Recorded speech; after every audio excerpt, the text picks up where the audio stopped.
Ini adalah tahun kelima sejak manusia menghilang. Jalanan di bumi, semuanya hilang dan tertutupi rumput hijau. Singa dan harimau yang berhasil kabur dari kebun binatang, dan juga badak, berada di dalam kota, di pusat kota. Sekarang menjadi hutan. Tahun ke-20 sejak manusia menghilang. Tinggi laut mulai naik. Tidak ada manusia. Seperti kota London ini, dengan mudahnya tenggelam dalam lautan. Tahun ke-25 sejak manusia menghilang. Bangunan kota akan tertutupi tanaman. Tumbuhan akan hidup. Menghilangkan jejak manusia. Tahun ke-50 sejak manusia menghilang. Transportasi yang biasanya di jalan, akan mulai hancur, dan menjadi sampah. Bangunan yang ditinggalkan, menjadi bangunan bersejarah. Di tahun ke-100 sejak manusia menghilang, yang bersama dengan manusia selama 125 tahun. Jembatan Brooklyn, setelah manusia menghilang, 100 tahun pun tidak bisa bertahan. Tali mulai putus, dan jembatannya mulai rusak. Pada akhirnya roboh. Semuanya menjadi peninggalan.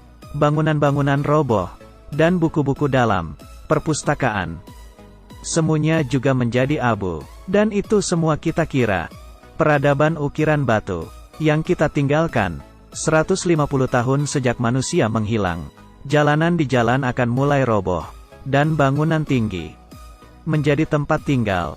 Berbagai burung dan binatang kecil menjadi suatu ekosistem. Dan di saat itu, berbagai makhluk hidup air mulai bertambah. Tidak ada populasi yang diakibatkan manusia. Membuat perkembangan makhluk hidup semakin cepat. Dengan hanya 150 tahun, peradaban diturunkan dari generasi ke generasi. Tidak banyak yang tersisa. Kemudian banyak bangunan tinggi yang roboh.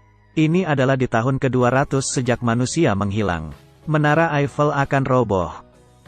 Di tahun ke-500 sejak manusia menghilang. Bangunan lainnya juga akan mulai terpisah. Rata-rata tiap bangunan sudah kehilangan beberapa. Di tahun ke-100 hingga 500 sejak manusia menghilang, adalah waktunya dunia memasuki zaman kerobohan. Pada tahun ke-1000 setelah manusia menghilang, kota yang sudah dikuasai tumbuhan pun kembali menjadi bentuk bumi di awal mula. Manusia sudah hilang tanpa jejak. Tahun ke-5000 setelah manusia menghilang, alam di bumi pun kembali ke bentuk awal. Udara semakin bersih, air semakin jernih. Setelah manusia hilang selama 10.000 tahun, makhluk pintar pun menggantikan manusia, dan mulai mengontrol bumi. Besi yang mulai hancur, kayu yang mulai hancur. Di saat manusia menghilang selama 10.000 tahun, apakah masih ada bukti? Bumi begitu besar. Bahkan tembok raksasa, yang begitu panjang, dan piramida di Mesir pun menghilang. 10.000 tahun bagi manusia sangatlah lama. Tapi bagi planet bumi hanyalah sebentar. Bumi sudah hidup selama 4,6 miliar tahun. Bila diubah dalam bentuk jam, 10.000 tahun tidak sampai setengah detik. Nenek moyang sudah menghabiskan waktu puluhan juta tahun. Belajar untuk berdiri dan berjalan, merangkak dan makan. Tapi sejak revolusi industri pertama, kita menggunakan waktu yang tidak sampai 150 tahun. Membuat bumi menjadi hancur. Bumi hidup sebelum manusia muncul. Dan setelah manusia hilang pun bumi bisa memiliki hidup baru lagi. Bila manusia benaran hilang, bumi akan menjadi semakin baik.